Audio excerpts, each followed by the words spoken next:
Nyaman aja melihat malam-malam ini lampu bab serial bab ini close sikit dia. Ni nyala. Jadi setiap bab itu dia mempunyai filament tungsten gitu. Tungsten itu pada certain boiling point dia akan panas, jadi dia akan nyala itu source of voltage itu akan bakar itu tungsten wiring gitu, tungsten wiring, jadi dia nyala, dia terang banget di area-area sini.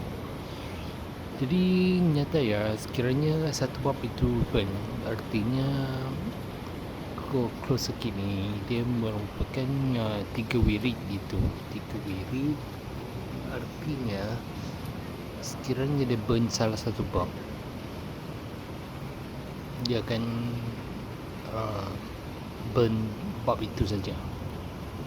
Sama aja dia burn entire, dia akan dia akan tutup semua, dia akan padam semua bab, tiada. Kerana wiringnya pada wall plug itu ada Ini tiga, merupakan satu earthing color green, satu power supply color brown, earthing road lagi satu color untuk blue. Jadi sekiranya pengairan berlaku shortage, earthing ni dia akan sekitar di switch room.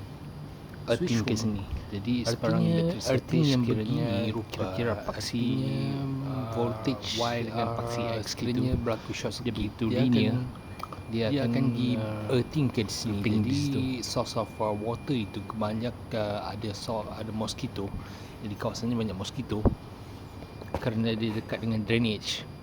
Jadi lu mau tahu berapa daripada video ini, lu lihat umpama besar banget dia. Jadi kalau lu mau tahu pada konfirmasi, dia merupakan linear calculation gitu. Basic principle-nya pada saiz footwear yang gue pakai, lu lihat sendiri. Ini merupakan earthing ya. Jadi switch room itu dia mempunyai electricity yang tinggi banget.